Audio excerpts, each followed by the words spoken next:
Assalamualaikum warahmatullahi wabarakatuh. Sampurasun. Kali ini admin akan membahas tentang sosok Prabu Siliwangi yang cukup disegani dan memulihkan kembali keadaan kerajaan Galuh setelah pasca peperangan bubar, tanah lapang terbuka tanpa rumput di Majapahit. Ya, beliau adalah Sang Prabu Wangi. Menurut beberapa sumber cerita yang admin dapat, Sang Prabu memiliki nama lain, yaitu Prabu Niskalawastu Kencana, yang dinobatkan ketika muda dan diagungkan menggunakan perhiasan kepala yaitu mahkota emas.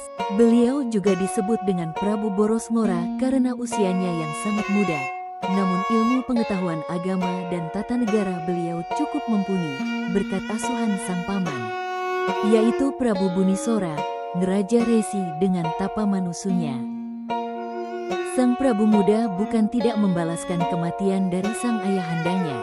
Namun menurut cerita literatur tutur yang pernah berkembang, beliau dikisahkan sempat menyerang kembali kerajaan Majapahit. Namun setelah berhasil tidak membalas dendam, tetapi malah memboyong seorang putri dari kerajaan Majapahit berdarah Pulau Dewata dan mempersuntingnya, yaitu Nyai Ratu Inten Dewata atau Nyai Ratna Inten Cakrawati. Bahkan kisah dari Prabu Niskalawastu sejalan dengan catatan naskah Carita Parahyangan yang sudah admin ubah ke dalam bahasa Indonesia berbunyi sebagai berikut. Adanya anak Prabu, Wangi namanya, dia adalah Prabu Niskalawastu Kencana yang dimakamkan di negeri Larang wilayah Tanah Wanakusuma. Lawasnya Ratu 104 tahun, karena baiknya menjalankan agama Kertayuga, Kemasan. Bertandang tak membuahkan hasil, lupa akan pengalaman. Karena sang ratu kalah dengan yang kasat mata, mengikuti yang mengajarkan Hyang Bunisora, dimakamkan di Gegeromas, Batara Guru di Jampang. Begitu menurut kepada yang membawa mata air.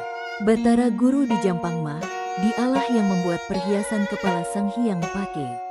Waktu penobatan diangkatnya ratu, dapat berpuasa berbakti ke dewata. Seperti yang ditiru juga oleh Sang Hyang Indra, Mahkota. Kembali lagi pada pembahasan, Prabu Niskalawastu Kencana juga dikenal sebagai Prabu Purba Dewata. Berdasarkan kutipan naskah Ratu Pakuan sebagai berikut. Kereta Kencana berangkat bersamaan, aduh yang cantik Majeti Keling, Sri Manawangi, adiknya Haji Kurutung, Tuan Parasi, puteri dari Pakungwati. Bergerak maju kereta Kencana di dalam timur, gemilau tampak cemerlang, sabetan cemeti kereta Kencana berjalan. Siapakah yang berjalan dari dalam bata yang dirubuhkan? Maju Kutnul di saweran, melaju gajah selalu di tepi. Ya, melongo menjerit bersorakan. Raja mati hidup kembali serupa dengan mendiang Purba Dewata. Nah itu cahaya yang sama di dalam, sama raga Dewata. Wujud dewa-dewi bersih bercahaya.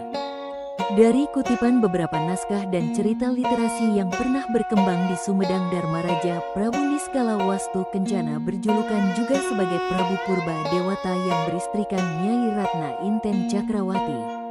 Kemudian di manakah makam dari Prabu Niskalawastu Kencana berada? Mari kita mengambil sumber dari naskah Carita Parahyangan dan Ratu Pakuan. Berdasarkan naskah Carita Parahyangan, Prabu Niskalawastu dimakamkan di Nusa Larang wilayah Tanah Wanakusuma. Mari kita kaji melalui pendekatan bahasa. Pertama, kata Nusa dapat diartikan sebagai negara sebab kata Nusa adalah singkatan akronim yaitu Nagara Urang Sababakan. Kedua adalah kata Larang mengacu pada tempat yang disakralkan atau sebagai kabuyutan tua. Ketiga yaitu kata Wanakusuma yang memiliki arti hutan tempat pensucian diri. Masyarakat Sunda biasa menyebutnya dengan sebutan Nis. Dari pernyataan tersebut dapat kita simpulkan bahwa Prabu Niskalawastu tidak dimakamkan di sebuah istana melainkan di pertapaan yang disebut Panis.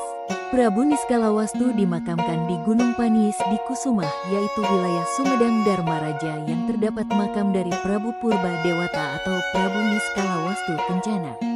Letaknya berada di sebelah kiri Gunung Cupu jika kita melihat ke arah Gunung Tiga Lingga dari Cileweng, Dharmaraja, Sumedang. Nah, Demikianlah pembahasan tentang Prabu Niskalawastu Kencana, kurang lebihnya admin mohon maaf. Terima kasih. Sampurasun.